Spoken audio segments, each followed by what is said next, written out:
مطابق رکھنا ہے، کمانے میں نبی کی تعلیم کو دیکھنا ہے، سونے میں نبی کی تعلیم کو دیکھنا ہے، بچے پیدا ہوں تو نبی کی تعلیم کو دیکھنا ہے. تو یہ ہر وقت جہاد ہے اپنے نفس سے، اپنی خواہش سے. بندہ شام کے ٹائم، ابھی گرمی تیز پڑ گئی، صبح ہلکی پھلکی ٹھنڈی ہوا چلتی ہے، دل چاہتا ہے کہ سو جا، نبی کا دین کہتا ہے جہاد کر. مسجد سے صدا آ گئی نا حی علی الصلاۃ، مسجد سے صدا آ گئی نا الصلاۃ خیر من النوم، نماز نیند سے بہتر ہے، لڑ اپنے آپ سے، چھوڑ اس بستر کو، نکل باہر اور اللہ کے گھر میں آ. یہ جہاد اکبر، یہ مسلمانوں کا جد و جہد. مگر ہم نے بھی نہیں جانا تو قوم نے غلط تصورات دوسری قوموں نے دے دی. اللہ کے نبی کا دین یہ کسی مہینے، کسی دن، کسی رات کے ساتھ خاص نہیں ہے، بلکہ مسلمان ہر وقت مسلمان ہونا چاہیے. اللہ کے محبوب صلی اللہ علیہ وسلم کا اسلام آیا، حضور نے نکاح کر کے یوں امت کو تعلیم دی، یوں عورتوں کو عزت بخشی، خود اپنی بیٹی کا ادب کر کے نبی کونین سیدہ فاطمہ کے ہاں تشریف لے جاتے تو سیدہ فاطمہ حضور کے لیے کھڑی ہو جاتی، اپنی جگہ پر بٹھاتی، حضور کی دست بوسی کرتی. اور سیدہ اگر حضور کے یہاں تھی، اللہ کے محبوب ان کا استقبال کرتے، ان کی پیشانی کو بوسہ دیتے اور اپنی جگہ پر بٹھاتے. بلکہ اتنا ہی نہیں، حضور کی دودھ شریک بہن حضرت شیمہ رضی اللہ تعالی عنہا کہ انہوں نے بھی اور رسول کونین نے بھی ایک ہی حضرت حلیمہ کا دودھ پیا ہے.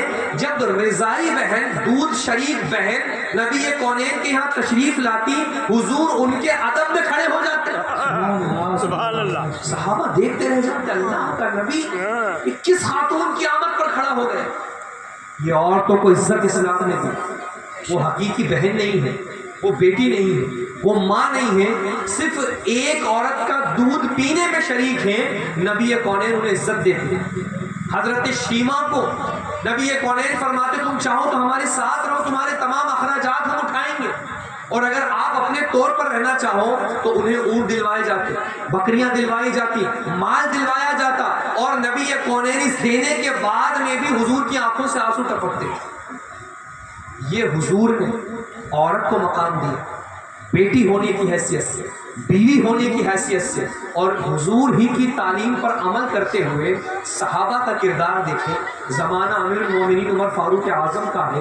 ایک شخص اپنی بیوی سے بڑا تنگ آ چکا تھا، شکایت لے کر حضرت عمر کی بارگاہ میں آیا. دروازے تک پہنچا کہ اندر سے حضرت عمر سے بیوی کی ناراضگی کے جملے سننے میں. پہلے مکانات کچے ہوتے تھے، اندر کی آوازیں باہر آ جاتی تھی. وہ دروازے پہ رک گئے اور واپس پلٹ کے جانے لگے. اتفاقاً حضرت عمر کا باہر آنا ہوا. انہوں نے احساس کیا کہ یہاں موجود ہو کے جا رہا ہے. بلوایا، پوچھا کیا بات تھی، کیوں آئے تھے؟ کہا نہیں حضرت بس کوئی کام نہیں. کہا کیوں آئے کیوں تھے؟ کہا میں تو آیا تھا اپنی بیوی کی شکایت لے کر آپ کے پاس کہ آپ اس کو سیدھا کریں، مگر یہاں آ کر میں نے جو اندر سے جملے سنے تو خود آپ کی بیوی آپ کے ساتھ کیسا پیش آ رہی ہے. حضرت عمر بارگاہ رسالت کے تربیت یافتہ تھا. اس کو ارشاد فرمایا، سن میری بیوی کے مجھ پر کچھ حقوق ہیں اور میں ان کو مد نظر رکھتا ہوں. میری بیوی میرے گندے میلے کچیلے کپڑے دھوتی، خود میں اپنے پسینے کے کپڑے کو، یہ عمر نے نہیں فرمایا، ہم غور کریں کہ ہم اگر ایک بار بنیان اتار دینا پسینے کی تو ہاتھ لگانا جلدی پسند نہیں کریں. کون اٹھا کے لے جاتا ہے؟ کون اس بدبو کے باوجود اسے لے جا کر دھل کر خوشبودار بنا کر دوبارہ تمہارے ہاتھ میں رکھتا ہے؟ کہا وہ دھوبن کا بھی کام کرتی، مجھے جب چاہیے ہوتا ہے وہ بعد میں کھاتی، کھانا بنا کر میرے پاس لاتی. جب میں گھر سے باہر ہوتا ہوں خزانچی کی طرح سے میرے گھر کی حفاظت کرتی. میرے بچے میں تو پیدائش کے بعد دیگر امور میں لگا ہوتا ہوں، ان کی گویا تربیت کرنا، ان کی صفائی کرنا، یہ ساری خدمت انجام دیتی. تو جب وہ اتنی چیز میرے لیے کرتی ہے اور دو بات اگر اس کی ناپسند ہو اور میں برداشت نہ کروں، میرے آقا نے یہ تعلیم دی ہے عورتوں کے ساتھ اچھے سے پیش ہے. جب حضرت عمر نے فرمایا تو وہ شخص بھی شکایت لے کر آیا تھا، چاہتا تھا کہ امیر المومنین کو سزا دے دے، اور کہا حضور آپ نے میری آنکھ کھول دی، یہ سارے فوائد تو مجھے بھی اس سے حاصل. وہ میرے گھر میں رہتی ہے، وہ میرے کپڑوں کو دھوتی ہے، وہ میرے گھر کی حفاظت کرتی، وہ میرے بچوں کی پرورش کرتی، میری غیر موجودگی میں میرے مال کی حفاظت کرتی، یہ سب فائدے تو مجھے بھی حاصل ہیں، میرے جسمانی جو ہے کہ تعلقات کو تسکین دیتی ہے۔ جب اتنے فوائد مجھے ہیں تو میں کیوں بھلا اس کی تو بات نہیں سن سکتا، میں کیوں بھلا اس کے غصے اور تیز جو ہے زبان کو برداشت نہیں کر سکتا؟ یہ نبی کے دین نے محبتیں پھیلائی، گھروں کو جنت نشان بنایا، بلکہ خود حضرت عمر فاروق اعظم نے اپنے بیٹے کے لیے جو رشتہ انتخاب کیا، حضرت عمر کا معمول تھا کہ آپ رات کی اندھیریوں میں بھیس بدل کر لوگوں کے گھروں کا چکر لگاتے تھے، حالات معلوم کرتے تھے۔ گھر سے آواز آئی بیٹی پانی ملا دے، بیٹی کہہ رہی نہیں ملاؤں گی، ماں کہہ رہی ملا دے، بیٹی کہہ رہی نہیں ہم نے حضرت امیر المومنین کے سامنے وعدہ کیا تھا، کہا یا امیر المومنین تو نہیں دیکھ رہے، بیٹی کہہ رہی ماں اللہ تو دیکھ رہا۔ حضرت عمر نے گفتگو کو سنا، خادم سے کہا گھر یاد رکھنا، تشریف لائے، پھر فرمایا اس گھر والوں کو بلا کے لا اور معلوم کرو معاملہ کیا ہے۔ خادم نے آ کر عرض کیا حضور وہ ایک بیوہ کا گھر ہے، ایک ماں اور بیٹی ہے، دونوں کا گزر بسر دودھ بیچ کر ہوتا، ایک ہی ان کے پاس جانور ہے دودھ دینے والا، اور اس سے اتنا دودھ نہیں نکلتا کہ اپنی زندگی کا گزر بسر کر سکیں، اس لیے ماں چاہتی تھی کہ تھوڑا سا پانی ملا کر دودھ بڑھ جائے تاکہ ہمیں اپنے اخراجات میں آسانی ہو جائے۔ حضرت عمر فاروق اعظم رضی اللہ تعالیٰ حکم دیتے ہیں، اپنے بیٹوں کو بلواتے ہیں۔ کس کا بیٹا؟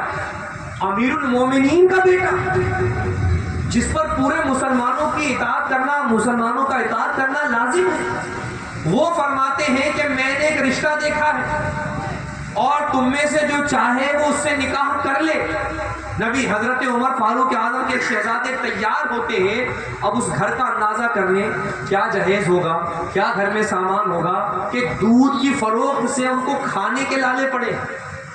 اور اللہ کے نبی کے یہ صحابی اپنے بیٹے کا، امیر المومنین بادشاہ وقت کے بیٹے کا رشتہ اس گھر میں حضرت عمر کر رہے ہیں۔ کس کی تربیت ہے، کس کی تعلیم؟ یہ اسلام کی تعلیم۔ یہ کون عمل کر کے بتا رہا ہے؟ نام کے جان دینے والے نہیں، حقیقت میں جان دینے۔ مسلمانوں برا لگتا ہو تو اس کو لگا کے رکھو تاکہ احساس بیدار رہے۔ برا لگ کر اگر جدا بھی ہو جاؤ گے، چونکہ یہ جو منصب ہے نا جس پر ہم بیٹھے ہیں، یہ بڑا ذمہ داری کا منصب ہے۔ بروز محشر روایت میں آتا ہے جب نبی کونین معراج پہ تشریف لے گئے، بہت سارے لوگوں کے عذاب دیکھے حضور، کچھ کو دیکھا کہ سر پتھروں سے کچلا جا رہا ہے، پھر پتھر ہے سر ہے، پھر کچلا جا رہا ہے، پس جا رہا ہے، پھر بن رہا، تکلیف برابر ہے۔ حضور نے فرمایا جبریل کون لوگ؟ اللہ کے محبوب سے جبریل نے عرض کیا رسول اللہ یہ بے نمازی لوگ۔ علماء بیان کرتے لوگ سنتے، کچھ کو دیکھا گیا کہ پیٹ اللہ نے بڑے بڑے کمروں کی طرح سے کر دیا اور سانپ اور بچھو باہر نہیں پیٹ کے اندر پیدا کر دیا، اندر سے دستے، وہ تڑپ تڑپ کے رہ جاتا ہے، اتنا بڑا پیٹ لے کر کہاں بھاگے؟ حضور نے فرمایا شدید عذاب میں کون گرفتار ہے؟ کہا سود خار لوگ ہیں۔ وہی اللہ کے رسول نے دیکھا کہ کچھ لوگوں کی زبانیں پکڑ کر کینچیوں سے کاٹی جائے۔ نبی کونین نے پوچھا یہ اس قدر دردناک عذاب میں کون لوگ ہیں؟ جبریل عرض کرتے ہیں یا رسول اللہ یہ آپ کی امت کے واعظین ہیں، مقرر ہیں، خطبہ ہیں، یہ ان کی زبانیں کاٹی جاتی ہیں۔ کیوں کاٹی جاتی؟ کہا یہ لوگوں کو تو خوب اصلاح کی بات کرتے تھے، لوگوں کو تو خوب دین بتاتے تھے، یوں کرو، یوں کرنا چاہیے، ویسا ہونا چاہیے، یہ ہونا چاہیے، اور خود اس پر عمل نہیں کرتے تھے۔ تو یہ خطبہ کی زبانیں کاٹی جائیں، جو نہیں سمجھتا وہ نہیں سمجھے، ورنہ یہ منصب یہ یوں بھلی کسی کے گھر کی کرسی ہو، مگر جس وقت نبی کونین کا دین بیان ہوتا ہے یہ منبر رسول ہو جایا کرتا، اور یہاں بیٹھنے والا جو بات بیان کرتا ہے لوگوں کے لیے وہ اسلام کی بات ہو جایا کرتا ہے۔ یہ بہت ذمہ داری کی بات ہے، ایسا نہیں کہ کسی کو چھوڑ دیا جائے گا۔ بعض لوگ بولتے ہیں مولویوں کے لیے سب گلی نکال لیتے ہیں، یہ تمہارے گندے جملے ہیں۔ اللہ کے نبی کا دین ہر ایک کو لائن پہ رکھتا ہے، بلکہ جو جتنا بڑا عالم ہوگا نا اس کو اتنا زیادہ خوف ہوتا ہے۔ اسی لیے قرآن فرماتا ہے انما یخشی اللہ من عبادہ العلماء، اللہ سے ڈرنے والے بندے علماء ہی ہوتے ہیں۔ مسلمانوں اللہ کا نبی تو یوں عزت دے رہا ہے، اور نبی کونین نے یہاں تک فرمایا کہ جس کو اللہ نے بچی دی اس کی پرورش کر دے، یا اگر بچی نہیں ہے اللہ نے بہن عطا فرمائی ہے تو بہن کی پرورش کرے، تربیت کرے اور اسے اپنے گھر کا کر دے، تو اللہ تعالیٰ جل شانہ اسے جنت عطا فرمائے۔ کیا حیثیت ہوتی ہے عورت کی؟ بچپن کی حضور نے بچپن میں محبت سکھا دی۔ بہن ہونے کی حیثیت ہوتی ہے عورت کی، وہ سکھا دیا۔ بیوی ہونے کی حیثیت ہوتی ہے، اس کے آداب دکھا دی۔ پھر یہی بچی آگے چل کر کسی بچے کی ماں بنتی ہے تو حضور نے فرما دیا فلا تقل لہما اف ولا تنہرہما، اب یہ اس منزل پر آ چکے ہیں کہ ان سے اف بھی مت کہنا۔ اس کے باوجود یہ کہا جائے کہ عورتوں کو اسلام نے کچھ نہیں دیا، یا مردوں کو جو ہے کہ اختیار دے دیا، یہ تعلیمات اسلام سے دوری ہے۔ میری مائیں بہنیں بھی سن رہی تو وہ غور کریں، پردے کا حکم اور جو پردے کی آیتیں قرآن نے نازل کی اس کا پہلا کلمہ ہے قل للمؤمنین، مسلمان مردوں کو حکم کر دو، اس کے بعد ہے مومنات مسلمان عورتوں کو۔ یعنی پردے کی آیت بھی اگر دیکھیں گے نا تو شرمگاہ کی حفاظت مرد اپنی کرے، نگاہوں کی حفاظت مرد اپنی کرے۔ حضور فرماتے اگر مرد کی نگاہ ایک مرتبہ اتفاقیہ کسی غیر محرم عورت پر پڑ گئی تو اتفاقیہ معاف ہے، اور اگلی اپنے قصد سے اس نے اٹھا لی، اللہ تعالیٰ بروز محشر پگھلا کر سیسا گرم گرم آنکھ میں ڈلوائے۔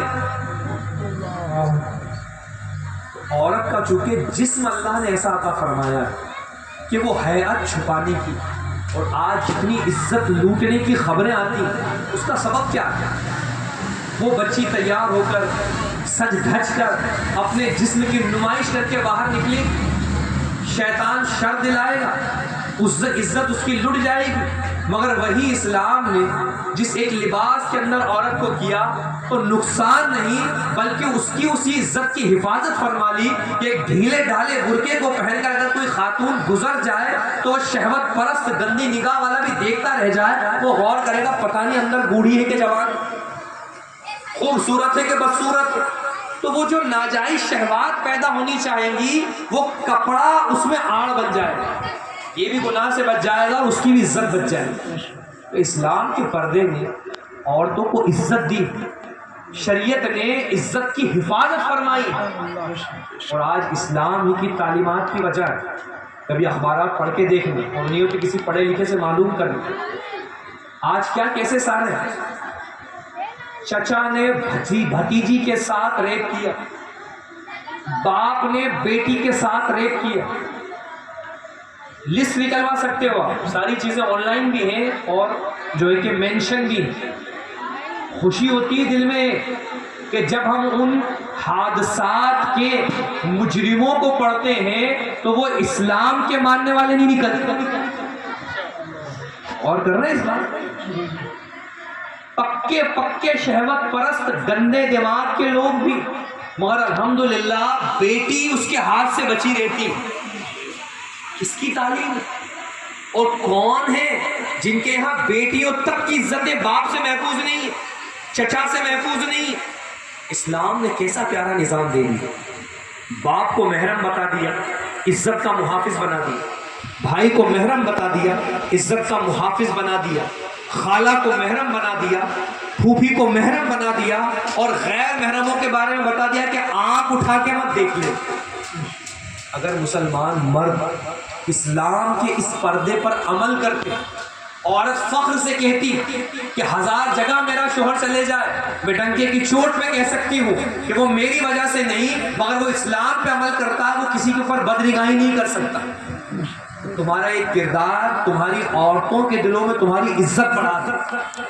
مگر آدمی کا ہے برقع پہن، برقعے میں رہے، ہاتھ چھپا، گرمی ہو رہی منہ ڈھاک، اور آدمی ادھر ادھر بدنگاہی کرتا پھر تو عورت اندھی تو نہیں، وہ دیکھے گی نا اپنے شوہر کو کہ یہاں عورتوں کا غول نکل رہا، آدمی تو وہاں دیکھ رہا مجھے لاد کے جا رہا، تو تمہارے اس گندے عمل سے پھر اسلام سے گھٹن آتی ہے۔ اس میں مسلمانوں، اسلام تو وہ نور والا مذہب تھا، یہ تو صرف ہم نے چند انسانی حقوق ذکر کیے، جانوروں تک کے حقوق اسلام نے بیان کیے۔ اسلام تو چونٹی تک کو بلا وجہ مارنے سے منع کرتا ہے، ایذا نہیں دینی، مت مارو۔ حق تو یہ ہے کہ مذہب اسلام میں سانپ جیسا زہریلا جانور، بچھو جیسا زہریلا جانور کہ اگر کسی پر لپ کے ہر آدمی مارے گا، مگر اسلام نے کیا کہا؟ اگر وہ گزر رہا ہے اور تمہیں ایذا نہیں دے رہا ہے، چھوڑ دو اس کو، مت مارو، نہیں مارنا۔ اور اگر ایذا کا اندیشہ ہے، تکلیف دے جائے گا، تو فرمایا آپ کو خوشی خوشی نہیں بلکہ اپنی جان کی حفاظت کے لیے اسے مارنے کی اجازت دی گئی ہے، تو اسے تڑپانا مت، یہ مت کرنا کہ منہ کچل دیا ہم مزے لے رہے ہیں اس کا، کھیل کر رہے ہیں اس کا، بچھو قبضے میں آ گیا، ڈنک توڑ دیا، کھلونا بنا لیا اسے، کبھی یہ توڑ رہے ہیں کبھی وہ توڑ رہے ہیں۔ تو مذہب اسلام نے فرمایا جان بچانے کے لیے مارنا ہے مار دو، مگر ایذا مت دو، تکلیف مت دو، اس موذی جانور کو بھی ستاؤ مت۔ تو جو اسلام سانپ بچھو کے ستانے سے منع کرتا ہو، وہ انسانوں کے حقوق کے بارے میں کیا نہیں فرماتا؟ مگر ہمارے کردار، ہماری گفتار، ہمارے رہن سہن، کیونکہ دنیا کتاب سے نہیں مسلمانوں کے کردار سے دیکھتی ہے۔ اچھا مسلمان ایسے ہوتے ہیں، اچھا مسلمان یہ ہوتے ہیں، تمہارا کردار تمہارے اسلام کو بدنام کرا رہا ہے۔ جب پوری زندگی ایسے گندے کردار میں رکھو اور پھر سوچو کہ ایک دن میلاد النبی منا کر سب پاپ دھل جائیں گے، ایسا نہیں ہوتا۔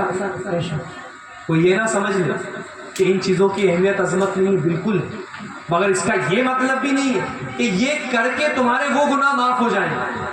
ایسا تو پھر جس کو جو کرنا ہے کرے، اور سال میں ایک بار میلاد النبی میں دھوم دھام خرچہ ورچہ سب کر دے، فرصت، ایسا ہرگز نہیں۔ بلکہ یہ چیزیں تو ایکسٹرا ہوتی ہیں کہ ہمیں مزید قرب الہی حاصل کرنے کا موقع ملے، ورنہ میلاد کبھی یوں مناؤ، کیونکہ مجھے لگتا ہے وقت بھی کافی ہو چکا ہے، 10-15 منٹ اور آپ چاہیں گے ہم ختم کریں؟ آپ کی آواز نہیں آ رہی تو ہم صلاۃ السلام کریں۔ آپ مجھے نہیں معلوم آپ کے یہاں کس طرح کی تقریر پسند کرتے ہیں، ٹھیک ہے 10-15 منٹ ہیں، کیونکہ میں نے وہی کہا کہ ہم اس منصب کو دیکھتے ہیں اور ہم لوگوں کی خواہش کے مطابق بیان نہیں کرتے۔ ابھی اگر ہم حضور کے معجزات بیان کریں، حضور نے یوں اشارہ کیا اور ٹکڑے کیے، نعرہ تکبیر اللہ اکبر، تو حضور تو بے شک اس منصب پر ہیں ہی، تمہارے بیان کرنے کی محتاج ہی نہیں، مگر اس اعلیٰ نبی کے ماننے والے ہو کر تم اپنے اندر کیا بدلاؤ لا؟ ایسے نبی کی امتی ہو کر تمہارے اندر کیا خوبی ہے؟ یہ ہمیں نظر نہیں آتا، قوم یہ نہیں نظر آتا۔ نبی کی تم لاکھ تعریفیں بیان کرو، مگر تمہارا پڑوسی تو تمہارے کردار کو دیکھتا ہے، یہ مسلمان ہی ایسا، تمہارا دکان کا بغل والا تمہارے کردار کو دیکھتا ہے، یہ مسلمان ہے، گندگی کر کے رکھے گا، تھوک کے بالکل گھٹ کے پاؤچ کی گندگی مچا کے رکھے گا، تو بدنام تو تم خود کرواتے ہو۔ تو اندازہ کریں اللہ کے نبی صلی اللہ علیہ وسلم، حضور کی میلاد، حضور کا ذکر، حضور کی آمد کا چرچا، اس کا کوئی صرف یہ ایک ہی طریقہ نہیں، یہ تو چند 2 گھنٹے لگائے آپ نے، لگ گیا، ہو گیا، اس سے تو فری۔ اور کیا ہم کر سکتے ہیں؟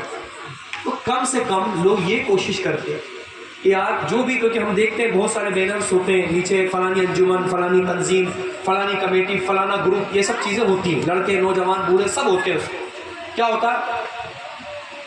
10-10 ہزار، 20-20 ہزار، 1-1 لاکھ کے روڈ سج رہے ہیں، یہ ابھی بھی سجا ہوا ہے، لاکھوں روپے خرچ ہو رہے ہیں اس میں۔ کیوں نہیں کبھی یہ کرتے؟ وہی کمیٹی، وہی گروپ، وہی جو ہے کہ لیڈر، اس میلاد النبی کے بعد اگلی میلاد النبی سے پہلے دور مت جاؤ، اپنے ہی محلے کا جائزہ لو، اپنے ہی محلے کا جائزہ لے کر معلوم کرو کون سا گھر غریب ہے کہ جو کمانے تک کی نوبت نہیں رکھتا، کس کے یہاں کی بچیاں ہیں کہ جو صرف پیسے کی وجہ سے شادی نہیں کر پاتی، کس کے یہاں کے بچے ہیں ہونہار ہیں، قوم کا مستقبل بن سکتے ہیں، مگر پیسوں کی وجہ سے وہ آگے نہیں بڑھ پا رہے، ان کو منتخب کر لیں۔ اور انہی موقعوں پر کوئی یہ کر دے کہ بھئی ہمارے گروپ کی طرف سے اس بچے کی 1 سال کی فیس ہم بھر رہے ہیں، پڑھاؤ اسے، اس بچی کے شادی کے انتظامات ہم کر رہے ہیں، نکاح کرو آپ اس کا باپ نہیں کوئی بات نہیں، اس کا بھائی نہیں کوئی بات نہیں ہے، اللہ کے رسول کے دین میں سب سے بڑا رشتہ ایمانی رشتہ ہے، اس کا دینی بھائی زندہ، اس کا دینی باپ زندہ۔ میں کہہ رہا ہوں عورتوں میں غیرت آ جائے گی، قوم میں تبدیلی آ جائے، مگر یہی کھلانے والوں کو کھلا رہے ہیں لوگ، لنگر ارے آؤ صاحب، ارے نہیں میں تو کھا کے آیا ہوں گھر سے، تو جسے قدر نہیں ہے اس لقمے اسے بلا کے کھلایا جا رہا ہے، اور جو بیچارہ چاہتا ہے اس تک